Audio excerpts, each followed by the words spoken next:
Emotional 100% ভীষণ। আমার ছেলে আমাকে একটু মানে জোরে কথা বললে আমি কেঁদে ফেলি, যে আমি এইভাবে আমার বাচ্চা আমার সাথে কথা বললো। আমার মেয়ে কোথাও গিয়ে যদি একটু দেখি যে একটা মেয়ে বাচ্চা একটু ব্যথা পেয়েছে, তখন আমার মেয়ের কথা মনে হয় আমার চোখে পানি চলে আসে। আমি খুবই অনলাইন শপিং ওস্তাদ, পাগল। আমার কেন যেন ইদানিং একটা ফিল হয়েছে যে আমি শপিংয়ে গেলে আমার সময় নষ্ট হয়। এই সময়টা আমার অন্য কাজে লাগালে সেটা ফ্রুটফুল হয়। মনে হয় সেই সময়টা আমি ছবি দেখবো, সেই সময়টা বাচ্চাদের নিয়ে কোথাও কোনো একটা প্লে হাউসে যাবো বা বাচ্চাদের সাথে সময় কাটাবো। আমি একদম ফোনের মধ্যে ধামধুম অর্ডার করে দিয়ে চুপ বসে থাকি। যখনই আসলে এটা একটা বাজে নেশার মতোই কিছুটা, যখনই সময় পাই তখনই একটু ঢুকি ফেসবুকে, একটু দেখি, কখনো কখনো ইউটিউবও দেখি। ইউটিউবে ভালো গান দেখি, কারো সম্পর্কে জানতে হলে ইউটিউবে ঢুকে একটু দেখি। কোনো বড় কোনো মানুষের সম্পর্কে জানতে হলে, বায়োগ্রাফি জানতে হলে ভাইয়া, সেটা হচ্ছে যে যারা রাজনীতি করে এবং যারা মিডিয়াতে কাজ করে তাদের অনেক হেটার্স থাকে, হিডেন হেটার্স। হ্যাঁ, কিছুটা আঙ্গুর ফল না পাওয়ার মতো হেটার্স, কিছুটা আঙ্গুর ফল টক মতো হেটার্স, কিছুটা হচ্ছে ওর জীবনটা এত সুন্দর আমারটা কেন নয় সেরকম হেটার্স। হ্যাঁ, তখন তার একটা খারাপ কথা বলে নিজের মনে শান্তি পাওয়া। আমি মনে করি যে থাকে, হিডেন হেটার্স অনেক থাকে। তবে আমার জীবন তো আসলে পুরোটাই ওই যে আপনি বললেন যে লেসন, পুরোটাই শিক্ষণীয়। আমি আগে যেমন দেখতাম যে আমি একটা কিছু করলে সেটা মানুষকে আমার জানাতে ইচ্ছা করতো, এখন আমি খুব প্রাইভেসি মেনটেন করি। আচ্ছা,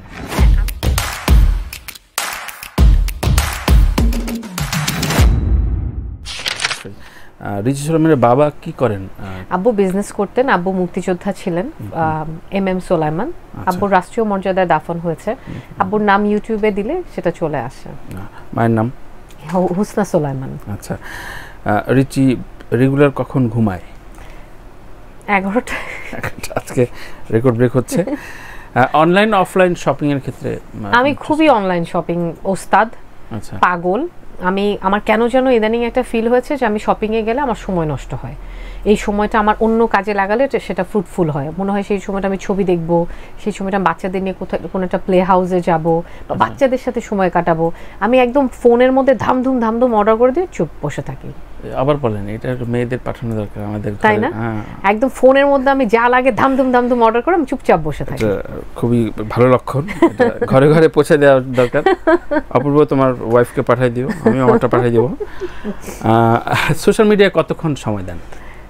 মানে যখনই আসলে এটা একটা বাজে নেশার মতোই কিছুটা, যখনই সময় পাই তখনই একটু ঢুকি ফেসবুকে, একটু দেখি, কখনো কখনো ইউটিউবও দেখি। ইউটিউবে ভালো গান দেখি, কারো সম্পর্কে জানতে হলে ইউটিউবে ঢুকে একটু দেখি, কোনো বড় কোনো মানুষের সম্পর্কে জানতে হলে, বায়োগ্রাফি জানতে হলে।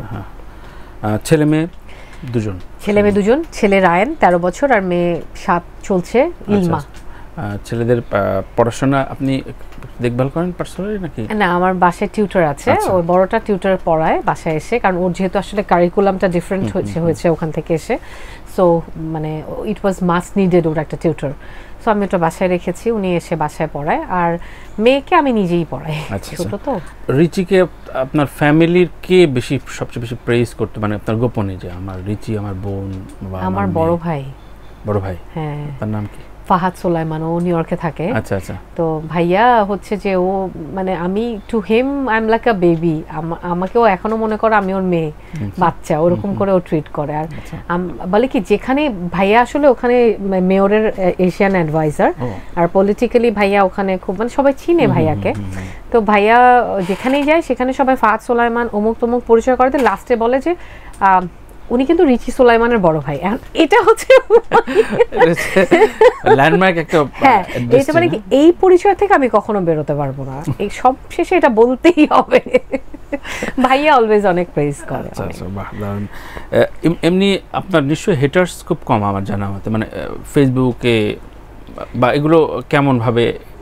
আমার একটা জিনিস বিশ্বাস হয় ভাইয়া, সেটা হচ্ছে যে যারা রাজনীতি করে এবং যারা মিডিয়াতে কাজ করে তাদের অনেক হেটার্স থাকে, হিডেন হেটার্স। হ্যাঁ, কিছুটা আঙ্গুর ফল না পাওয়ার মতো হেটার্স, কিছুটা আঙ্গুর ফল টক মতো হেটার্স, কিছুটা হচ্ছে ওর জীবনটা এত সুন্দর আমারটা কেন নয় সেরকম হেটার্স। হ্যাঁ, তখন তার একটা খারাপ কথা বলে নিজের মনে শান্তি পাওয়া। আমি মনে করি যে থাকে, হিডেন হেটার্স অনেক থাকে। তবে আমার জীবন তো আসলে পুরোটাই ওই যে আপনি বললেন যে লেসন, পুরোটাই শিক্ষণীয়। আমি আগে যেমন দেখতাম যে আমি একটা কিছু করলে সেটা মানুষকে আমার জানাতে ইচ্ছা করতো, এখন আমি খুব প্রাইভেসি মেনটেন করি। আচ্ছা আচ্ছা। হ্যাঁ, আমি এটা দেখেছি যে যত আমি প্রাইভেসি মেনটেন করি তত আমার হেটার্স কমে যায়। ও আচ্ছা আচ্ছা আচ্ছা।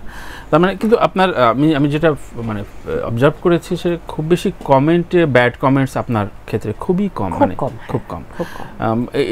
এটা কি আপনি কখনো মানে কোনোভাবে অ্যানালাইজ মানে করেছেন কিনা যে না ঠিক আছে আমার লাইফস্টাইলের সাথে হয়তো এটা আমার ইমেজ ভাইয়া। হ্যাঁ, এটা এই ইমেজটা আমার কাছে খুব ইম্পর্টেন্ট। অনেকে আমাকে বলে যে যেমন আমার একজন বন্ধু হঠাৎ হয়তো সে খুব আমি ওই যে বললাম এটা তার চয়েস, সে হয়তো তার জন্য সে একটু খোলামেলা কাপড় পরে অভিনয় করছে, বা সে হয়তো আমার কলিগ, সেটা নিয়ে কারণে 20টা ছবি পোস্ট করে দিল। হ্যাঁ, কিন্তু আমি তখন কি করে, আমি তখন তার প্রতি আমার কোনো ভালোবাসা কমে না ভাইয়া, কিন্তু আমি চাই না যে তার সাথে যখন আমি একদম অনেক ঘুরে বেড়াবো তখন আমাকে নিয়ে, তার পাশাপাশি আমাকে নিয়েও একটা কথা বলুক যেটা আসলে আমার ছেলে দেখুক। আমি আসলে বেসিক্যালি পুরো চেইনের এই জায়গাটায় এসে কনসার্ন। কারণ আমার ছেলে বড় হচ্ছে, ও টিনেজার, ও ছেলেরা মাদের ব্যাপারে অনেক পজিটিভ হয়। আপনিও দেখবেন যে আপনার মাকে নিয়ে কেউ কিছু বললে আপনি কিন্তু এটা নিতে পারবেন না।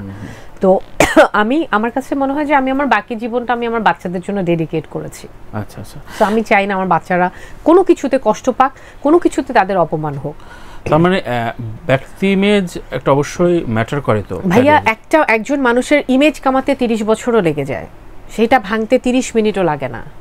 ইমেজ কিন্তু সহজে সবার হয় না। একজন অভিনয় শিল্পী হতে পারে, সে অনেক বড় অভিনেত্রী, তুখোর শক্তিমান অভিনেত্রী হতে পারে, তো ইমেজ সবার হয় না। আপনি যেটা বলছেন, আমি মাঝে মাঝে এটা হয় যে আমাকে নিয়ে যখন কোনো নিউজ হয় অনলাইনে বা কেউ এরকম, আমি না তখন ওই যে মাঝখানে যে আমাদের কলিগদের নিয়ে দেখতাম যে এত নোংরা নোংরা কমেন্ট, তখন না আমিও ঢুকতাম আমারটার মধ্যে যে আমাকে নিয়ে কেউ বাজে আমি এটা অনেক দিন ধরে অবজার্ভ করছি এবং আমি দেখেছি না, আমি যাক বাবা। না, সত্যি গুরুত্বপূর্ণ কথা যে এটা আসলে আপনাকে কিভাবে আসলে দেখে, সেই পারসেপশন, আপনার ইমেজ, আপনার ইমেজটা অনেক খুব ইম্পর্টেন্ট। এটা অনেকে বুঝেও বুঝতে চান। আপনি ইমোশনাল না প্র্যাকটিক্যাল? ইমোশনাল 100%। ভীষণ। আমার ছেলে আমাকে একটু মানে জোরে কথা বললে আমি কেঁদে ফেলি, যে আমি এইভাবে আমার বাচ্চা আমার সাথে কথা বললো, আমার মেয়ে কোথাও গিয়ে যদি একটু দেখি যে একটা মেয়ে বাচ্চা একটু ব্যথা পেয়েছে, তখন আমার মেয়ের কথা মনে হয় আমার চোখে পানি চলে আসে। তো ইমোশনাল তো মানুষ চিনতে ভুল করে, আপনি? হ্যাঁ, ওইটা অনেকবার অ্যানসার দিয়েছি তখন বল খেলার সময়। আচ্ছা।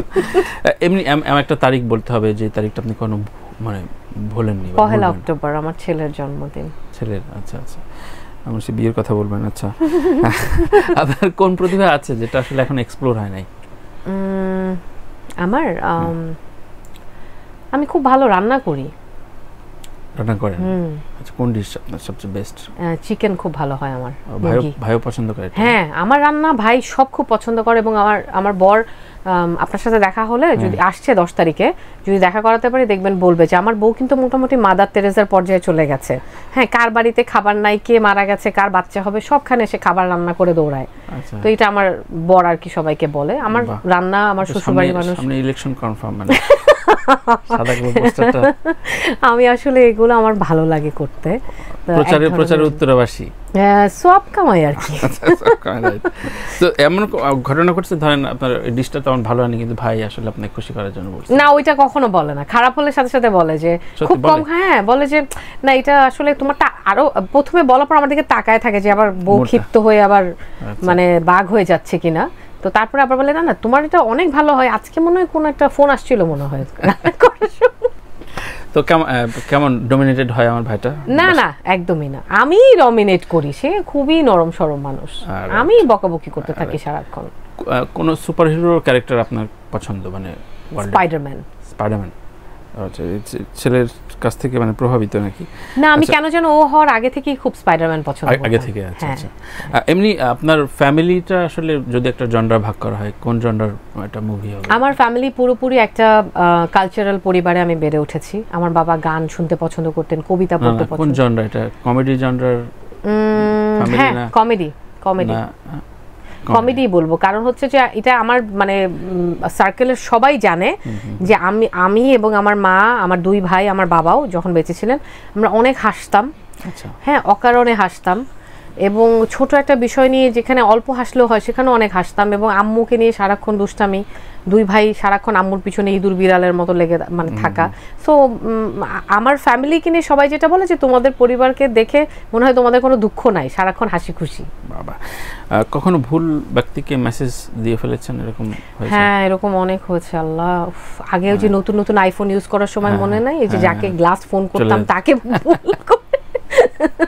এরকম অনেক হয়েছে। আচ্ছা, এমনিতে রাগ হন কি কোন ইস্যুতে রেগে যান? আমার রাগ খুব কম হই, আমি খুব কম রাগ হই। তবে কেউ টাইম মেনটেন না করলে আমার খুব রাগ লাগে, যেটা আমার বর করে। আচ্ছা, খুবই টাইম মেনটেন একদম করে না। আমার ছেলে যখন কথা শোনে না তখন মনে হয় হয় নিজের মাথায় বাড়ি দিই নাহলে ওর মাথায় বাড়ি দিই। আচ্ছা আচ্ছা, এইসব বিষয়ে খুব রাগ হয়। খুব সহজে খুশি করার উপায় কি আপনাকে? সহজে খুশি না, ভাই জানে, তারপর আমরা শুনি একটু। আমাকে প্রশংসা করলে খুশি হই, ভালো রান্না করেছি বললে খুশি হই। হ্যাঁ, আমি খুব অল্পতে খুশি হই। আচ্ছা, আপনি দীর্ঘদিন ধরেই তরুণদের ক্রাশ, তো সেই জায়গায় ধরেন প্রেজ করার ক্ষেত্রে কোন জায়গাটা, কোন বিষয়টা আপনাকে খুব বেশি শুনতে হয়েছে জীবনে? আপনার চোখ সুন্দর, আমি সামনাসামনি বেশি সুন্দর। সামনাসামনি সুন্দর, খুব অথেন্টিক কথা বলেছেন, রাইট? আপনার বারবার দেখা চলচ্চিত্র কোনটা? 3 Idiots। 3 Idiots বারবার শুনছি আজকে এই কথাটা। সো আপনার সিনেমায় এখন যদি নেক্সট কোনো সিনেমায় অফার আসে তাহলে কোন টাইপের চরিত্র বা একটা রেফারেন্সের নাম বলেন যে এই ফিল্মটার এই চরিত্রটা পেলে আমি মারদাঙ্গি রানী মুখার্জির ক্যারেক্টারটা করতে চাই। মারদাঙ্গি রানী? আচ্ছা আচ্ছা, পুলিশ অফিসার, খুবই জাদ্রেল, একদম স্ট্রং, হিম্যান টাইপের, শিম্যান টাইপের। কারণ আমাকে তো সবাই একটু লুতুপুতু দেখছে বেশি। নিজের কথা সুন্দর করে বলে দিলেন, সত্যি সত্যি আপনি অসাধারণ। সো আপনার জীবনে 4 জন প্রিয় মানুষ বা বন্ধুর নাম বলতে হবে। 4 জন প্রিয় মানুষ, বন্ধু? হ্যাঁ, বন্ধু মানে বন্ধুদের মধ্যে আমি 4 জনের সাথে অনেক ক্লোজ, খুব আত্মার সম্পর্ক 4 জনের। হ্যাঁ, মৌসুমী নাগ, হ্যাঁ, ওর সাথে আমি খুবই ক্লোজ। আমি কাকুলি আপা, শাহনাজ কাকুলি, ওর সাথে আমি একদমই আমার একটা আত্মার সম্পর্ক। আমাদের তারিন আপুর সাথে আমার খুব একটা ক্লোজ আত্মার সম্পর্ক। আরেকজনের নাম আমি বলবো, কিন্তু মানে এটা কেউ মানে জানে না, বিশ্বাস করবে না। সেটা হচ্ছে সাজ্জাদ রেজা। হ্যাঁ, উনি অ্যাক্টিং করতেন এক সময়। হ্যাঁ, অনেক অ্যাক্টিং করেছেন তা না, কিন্তু যে থাকে না যে দেখবেন যে আমাদের সাথেই অনেক সিরিয়াল অ্যাক্টিং করেছেন। সো সাজ্জাদ ভাই হচ্ছে he is like my brother, he is like my friend. Okay, so তার সাথে আমার 4 জন আপনার সাথে ভীষণ ভালো বন্ডিং। 3 জন নারী 1 জন পুরুষ পেলাম। তো আমরা একটা মাইন্ড গেম খেলি, সো এটার অ্যান্সার স্কিপ করা যায় না। আপনি 4 জন নাম আপনার ব্ল্যাকবোর্ডে লেখা আছে, একটা একটা করে মুছবেন, মুছে আমরা শোটা শেষ করবো। তারিন আছে, শাহনাজ কাকুলি আছে, মৌসুমী নাগ আর সাজ্জাদ রেজা। প্রথমে কাকে মুছতে চান? না, মুছতে হয়, এটা জাস্ট মুছবেন আর কি, মুছে আমরা লাস্টে একটা নাম বলে শেষ করব।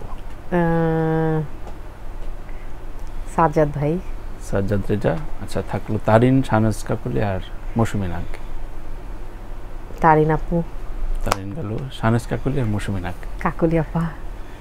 মৌসুমী নাগ কেন এত ভালোবাসেন, বা সম্পর্ক কত বছরের? সম্পর্ক অনেক বছরের, কিন্তু ক্লোজ অনেক কম সময়। কিন্তু আমার কেন যেন মনে হয় যে আসলে রিসেন্টলি গত 2-3 বছরে ওর বাচ্চা, আমার বাচ্চা, আমাদের টাইমিং সবকিছু মিলিয়ে বাচ্চাদের স্কুলিং, লেখাপড়া নিয়ে অনেক ডিসকাশন হয়। আমার কেন জানি মনে হয় ও আমার চোখের ভাষা পড়তে পারে। মানে মন খুলে সবকিছু মানে একটা দাওয়াতের মধ্যে হয়তো 100 জন মানুষ আছে, ও হয়তো আমাকে দূর থেকে আমার চোখ দেখলেই ও বলতে পারে বা বুঝতে পারে যে আপুর এখন এই আনকমফোর্টেবল সিচুয়েশন, বা আপু আনকমফোর্ট হচ্ছে, বা আপুর এখন এটা লাগবে। ও আমাকে অনেক ভালো বোঝে। তার মানে আপনার অধিকাংশ গোপন মৌসুমী জানে, বলতে পারে। খুব শীঘ্রই মৌসুমীকে একটু আমরা রাত আড্ডা ডাকবো। খুব ভালো লাগলো আড্ডা দিয়ে। আমার নাম তানভীর তারেক, দিস ইজ রাত আড্ডা টিম, অপূর্ব, রায়হান। সো কেমন লাগলো বলেন? Made my day.